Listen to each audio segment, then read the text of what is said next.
Hello, it's Ren Presents time.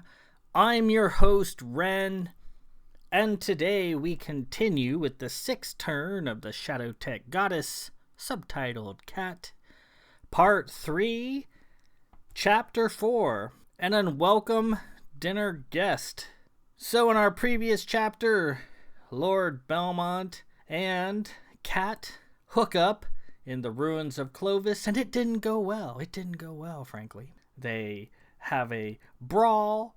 I'm sure Lord Aram and Lady Alesta were observing the whole thing from their fastness in the city of Mons Eagle camera, watching all the stuff go down in the ruins of Clovis, seeing their friend, Lord Belmont, and their adopted daughter, Cat, duking it out in the cold environs of Clovis. I'm not sure what they would expect. Cat has no clue. Her sister Walker told her men and women just wrestle. So that's what she was expecting. She was going to show Lord Belmont, whom she'd been waiting for a long time, a good time by fighting him in the grass. And he, upstanding blue lord of the Tyrol region of Cana, was suitably shocked. What is this? After the little rose he had brought to commemorate his love, Lady Gwendolyn's death, was destroyed in their little tussle in the grass, he'd had enough. He was ready to go. Cat was beside herself. Like, what's this? He doesn't seem to want to wrestle. Maybe I injured him. Actually, she probably would have killed him if he wasn't superpowered with the sister's power, but that's neither here nor there. She starts pummeling him with questions, asking him what he wants. She finds out eventually he wants revenge on the creature that killed Gwen, the demon in blue lights.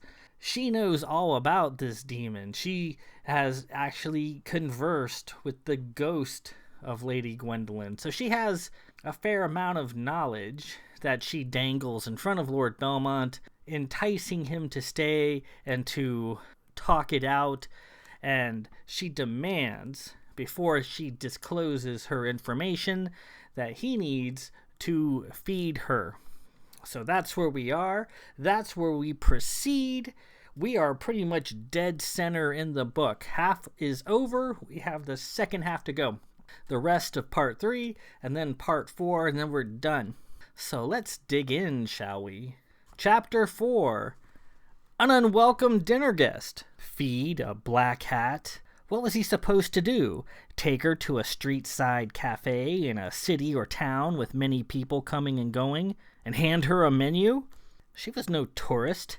She was a black hat, and a fairly daffy one at that. If the sisters caught wind of her presence, they would execute her on the spot, and her information would die with her. Die. He recalled seeing her die elsewhere, her brains coming out of her ears. How sad that had made another version of himself feel. Having little recourse, Stenstrom decided to take her home to his manor in Tyrol. It would take 4 hours by autocar to get there, over the Vithland Mountains, across the sea, and through the Esther marshes. Get into my coach. Do not make any sudden or unexpected movements, and do not assail me with questions along the way. Stay quiet, behave yourself, and you will be fed. She glanced at the autocar. Leaving the mountains? Yes, and thank creation for it. She seemed excited. Are we headed to the Sun's Temple? What? There is no such place. We're heading east. That way, he pointed. She flexed her claws with delight. Give me a moment. She tore off at high speed, gasping, laughing, running along the ground like a fox. Into the ruins, up the side of a wall, and into the window she had pointed at previously. Seconds later, she was back out the window, down the wall, and galloping back to his position, this time carrying a dirty but rather quaint wicker basket by her tail. Let us go, she said. Stenstrom stared at her grinning face and the basket she carried. What? No. There's no need for you to fetch your things. You shan't be gone long. Once you've dined and disclosed the information, I shall be returning you here at once. She paid him no mind. She scrabbled into the autocar and situated herself, her feet on the seat, cradling the basket to her chest with both hands, her claws sticking out in an ominous fashion. She seemed puzzled by the cushions of her bench seat. She poked at them and pressed on the upholstery, bouncing up and down. "Do not damage the seats, as I shall be held financially liable." With dread, Stenstrom entered and seated himself opposite her. She smelled like stale meat. Best get this over with and be done with her as quickly as possible. After a painful session negotiating a 300 sesterce surcharge for the Black Hat's added weight with the control glyph, the autocar sealed itself, upthrusted, and gained safe altitude over the surrounding peaks. The Black Hat watched as the mountains surrounding Clovis dropped away, revealing a vast green, brown, and white landscape of even larger snowy mountains in the distance for as far as could be easily seen. She gasped, seeing all these things revealed to her, the ruined buildings of Clovis becoming smaller by the moment as the autocar rose. It seemed all she knew was the little huddle of forlorn ruins and the nearby mountains. She reached out to take Stenstrom's hand, but he didn't offer it. She pulled her hand back and clutched at her chest as the autocar headed east over the mountains, Clovis falling away until it was gone. During the journey to the manor, she sat cross-legged on the seat, looking out the windows, fascinated by the passing landscape, taking it all in. One time, something down below caught her eye, and she actually scrabbled out the window, was hanging over the side. Seizing her by the tail, he hauled her back in. "What in the name of creation are you doing?" he asked, astonished. "I saw the Temple of the Sun," she proudly announced. "Down there." "There is no such place. I told you that. There is nothing in these mountains." It was a long trip to Tyrol. The Black Hat antsy, obsessed with her padded seat, refusing to sit still, clutching her basket, her head thrust out the window. The autocar kept dispensing spritzes of air fragrance to offset the Black Hat's dank mustiness.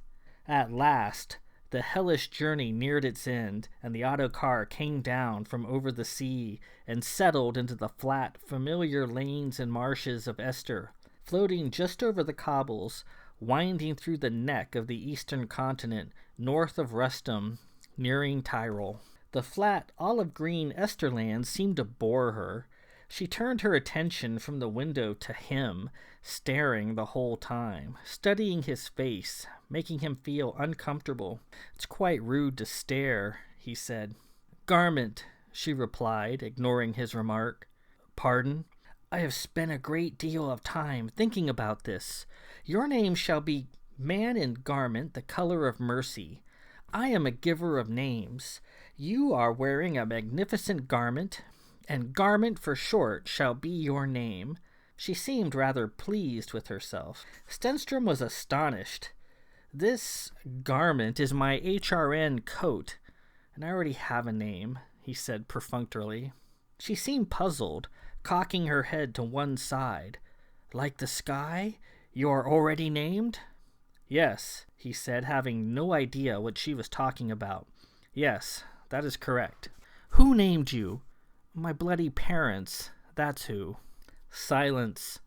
The autocar moved steadily down the road, the skies turning wet and gray. He was sharing a ride with a filthy, smelly, tangled, barefoot Black Hat, slathered in Shadowtech and stale food like a bum passed out behind a pub. But the rules of courtesy and standard decorum won out. He decided to offer his name, as was proper. "I am Stenstrom, Lord of Belmont, South Tyrol, son of Stenstrom the Older, captain of the fleet warbird Caroline, and of Jubilee, third lady of Tyrol." The Black Hat listened and wasn't impressed. "Garment is better," she proclaimed. "I have named many." "Who have you named?" he asked. She opened her mouth to answer, but then her eyes went lost, staring out in confusion, as if she couldn't remember those she had named. More silence. Again, decorum won out. "And "What is your name?" he finally asked. "I am Cat." "Cat? Just Cat?" "I am Cat. The gods name me Cat." "I see. The gods again." The autocon passed the tiny hamlets and sparse wetlands of Esther. As they neared his holdings, he produced several holy stones of various colors, magenta, lavender, and olive green, and insisted she hold them in her hand. These holy stones would lessen or deaden the effects of her shadow tech. She took them without undue fuss and dropped them into her basket. No, I want you to hold these stones until I tell you to release them." Remarkably, she fetched the holy stones from her basket and held them, her attention fixed on the window and the wonders passing outside. The vast expanse of Belmont Manor appeared in the distance, down the lane, partially obscured by low-hanging misty clouds threatening to rain. The clouds matched Stenstrom's spirit. Cat looked at the manor. "What is this place?" "My home, Belmont Manor." "A ruin?" "No, hardly, and I shall warn you now. Commit any treachery, perform any mayhem, or attempt any harm, and I shall put a quick end to you regardless of the knowledge you claim to have. Do you understand?" She gave him a quick glance, said nothing, then resumed looking at the rapidly approaching manor, a wonderland of large windows and white, red, and black bricks on the hill by the sea. She clutched her basket in anticipation. A great many dishes were served at the grand dining room table. This great table had been cherished by his late mother, where she had held court with the family, all 29 of Stenstrom's sisters. He still felt her spirit here, locked in the wood and the carefully chosen fabrics. Stenstrom sat with his eyes locked on Cat, the black hat. She appeared to be aptly named. She was at the end of the table with her bare feet on the chair. She reached and grabbed like an unruly child, wolfing the food down. She didn't say much, simply looked at him and giggled every so often. Her chin and mouth were slick with sauces and hanging with bits of food. The western face of the dining room was open, with a grand view of the hilly gardens and Marion grounds beyond. Stenstrom had snuck her in that way, hoping to encounter nobody. He wanted as little interaction as possible. He didn't trust this black hat an inch, and couldn't wait for her to be gone. As she noisily ate, he could see the red and white speckles of Gwendolyn's stone on the hill. Her memorial he kept tended with fresh flowers. One of the flowers was missing, destroyed back at Clovis. He felt the flower's loss, lamented taking it there. The bizarre meal continued. This black hat, this cat person, seemed truly insane. She took great pride in unscrewing every jar of sauce, spice shaker, and marmalade she could get her hands or tail on, proudly showing the unscrewed lid to Stenstrom. She then made a grand show of screwing the lids back on. "I wish you to eat with me," she said, her chin glistening, unscrewing yet another jar and showing it to him. "I am not hungry." "Eat!" She grabbed a leg of chicken and threw it into his empty plate. "Eat, eat, eat, or I shall say nothing." "I am becoming tired of this game," he said. "But I am not," she said. "Think, Garment, how nice it'll be to kill that demonic machine in blue lights with your bare man's hands." "That is not my name." "Yes, it is." Frustration grew within him. Fine, he would eat anything to appease and be done with this foul creature. He took his napkin and spread it on his lap. The black hat watched, mimicking his movements with her filthy fingers and sharpened fingernails on the fine cloth. He picked up his chicken leg and took a bite. Cat tore across the tabletop, knocking dishes and steaming clumps of food to the floor, and took a bite out of the other side of the leg as he did so, the two of them biting from either end. Stenstrom dropped the leg and was open-mouthed in shock. Cat giggled and licked a bit of the savory juice off his lips. She then returned to her seat. "Yummy," she purred. One of the doors to the hall opened with a click. Stenstrom quickly turned. Damn, he thought he had locked them all. He didn't want anybody coming in here. It wasn't safe. His sister Lyra appeared through the columns, wearing her usual silver Belmont gown and university pin, her thick black hair set in the Belmont style. "Belle, what's going on in here? Why are the doors locked?" He forgot Lyra could pick locks as easily as he could. Locking the doors would not keep her out. "Lyra, I want you to turn around and go back out. Will you please?" "Why?" She approached the table and saw Kat sitting there, making a mess. "Who is this?" she said with a hint of disgust. "Lyra, please." Lyra was incensed. "I care not who this person is, Belle. She shall not sit at our mother's table in such a fashion. Get your feet, your filthy bare feet, off the chair. Sit up straight and do not eat with your hands." Kat continued eating. "Who is this woman?" she said in a small but caustic voice. "I am Lord Stenstrom's sister. I am a lady of this household. Now, kindly do as I asked." "Or what?" "Or I'll beat you within an inch of your life until you learn some manners." The black hat showed Lyra her hand and created several ugly Shadowtech claws from the tips of her fingers. Lyra shook her hands and produced 3 marzible daggers. The 2 of them stood off for a moment. Kat giggled and slowly put her feet down. She grabbed a napkin and cleaned her face and hands. She then picked up her knife and fork and somewhat clumsily began using them. Stenstrom and Lyra watched her eat. When she finished, she wiped her lips, belched mightily, and then scrambled on all fours across the tabletop in a blur like a wild raccoon. Her basket curled up in her tail. Platters and silverware went to the floor in her wake. She jumped off at the far end, bounded through the door Lyra had unlocked, and was gone. "Oh, good creation!" Stenstrom roared. They sprang from the table and went to the doors. "Was that a black hat?" Lyra asked, hiking up her gown and running at his side. Yes, I believe so." They exited the dining room and looked around, seeing nothing. He ran towards the eastern corridor in a panic, Lyra following. "Why did you bring a black hat to our home?"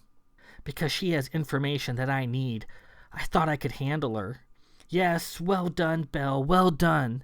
They moved through the corridor one after the other, seeing nothing. It was completely frustrating. She could be anywhere. He cursed himself for not having the gift of waft.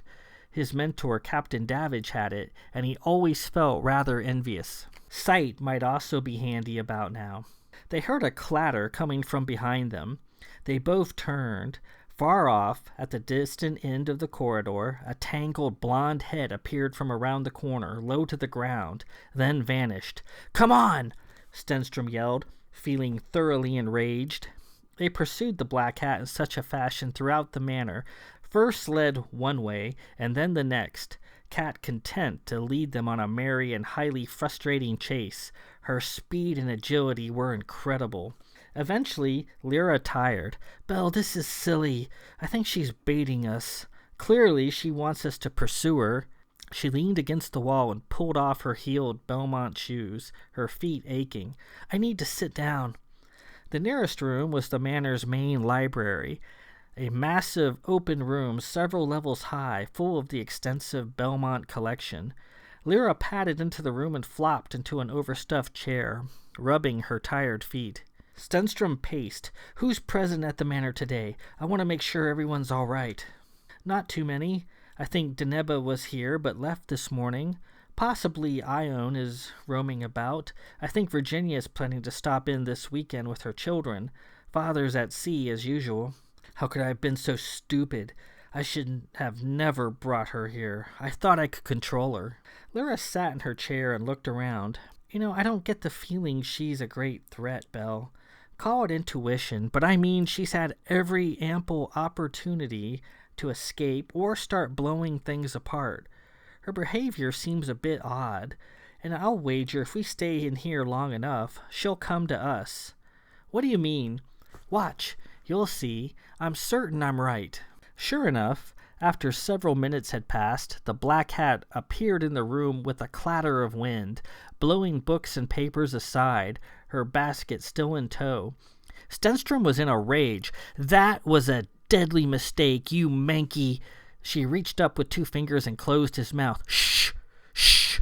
He batted her fingers away. "Do not presume to—" The black cat turned away from him. She looked about the vast room, taking in the multi-levels of shelving and books, her head swiveling this way and that.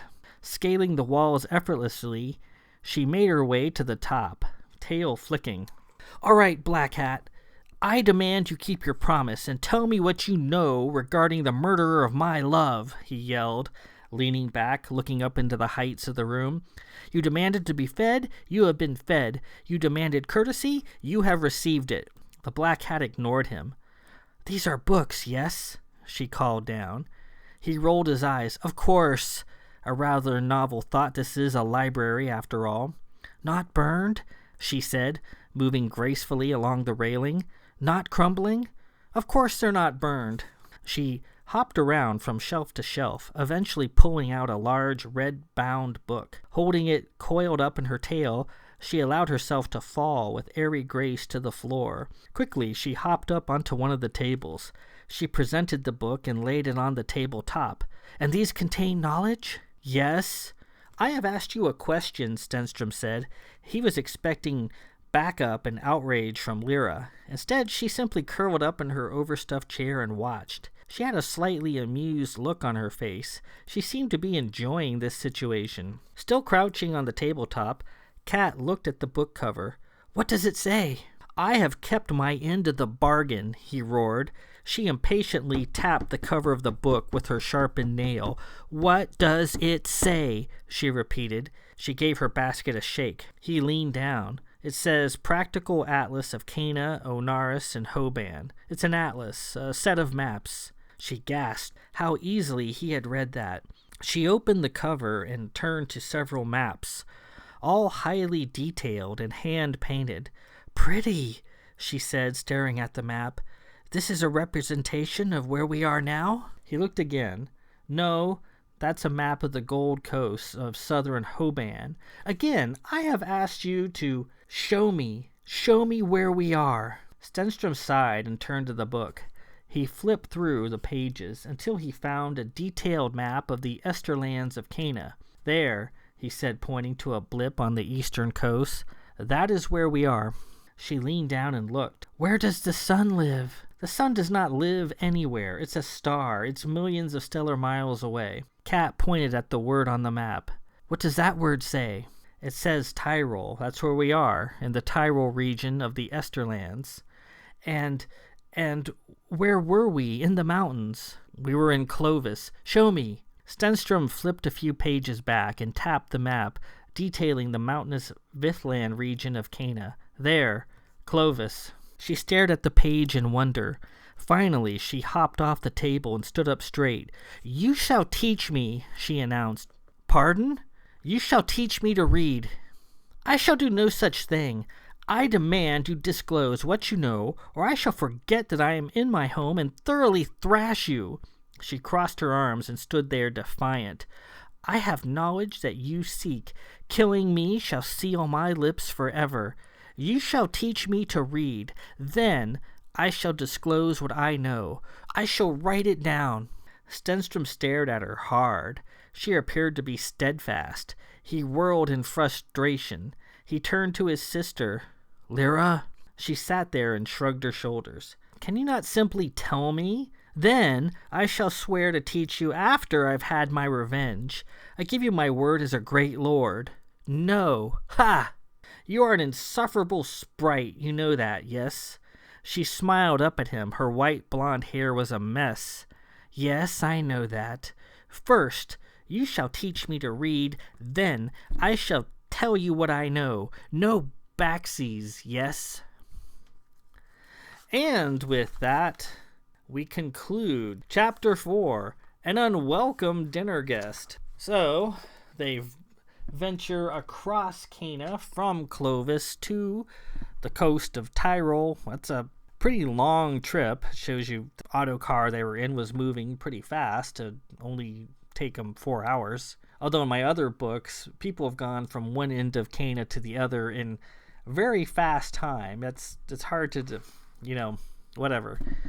But yeah, these are spacefaring people. Their vehicles move very fast. Cat eats dinner, and I was reminded of eating dinner at my grandmother's table in South Texas one vacation. I was sitting there, and I guess I was not conducting myself like a young gentleman. I got scolded with a ruler. Sit up straight, keep your feet on the floor, eat with your utensils, say yes ma'am, say yes sir, sit up straight. If I didn't do it, I'd take a whack on the back of the head with a ruler.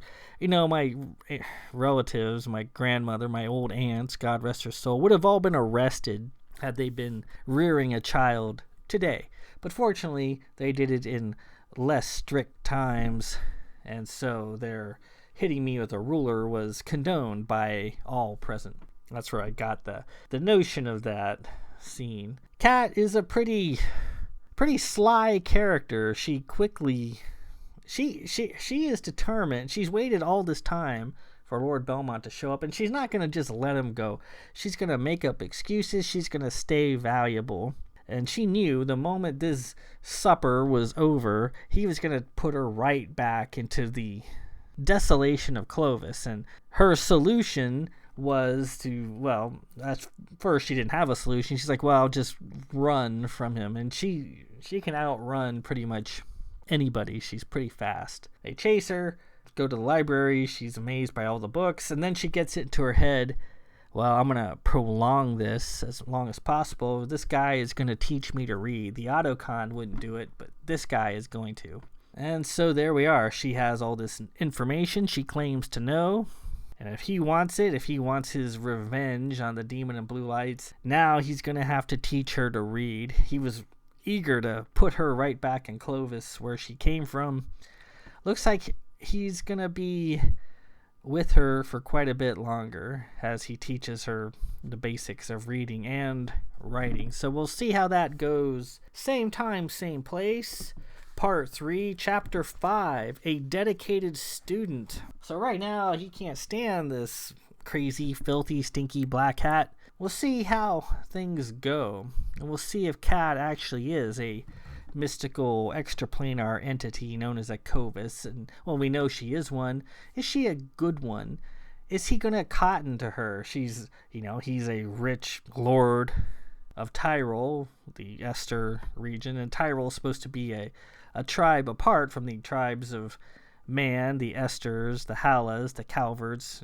They're supposed to be just an offshoot of the Esters, but they believe they're their own separate tribe. That's all just league history and social stuff, and she's a wretched waif from the bush. We'll see how this commences.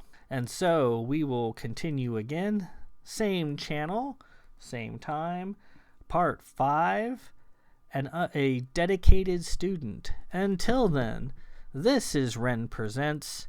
I'm your host, Ren. Peace out.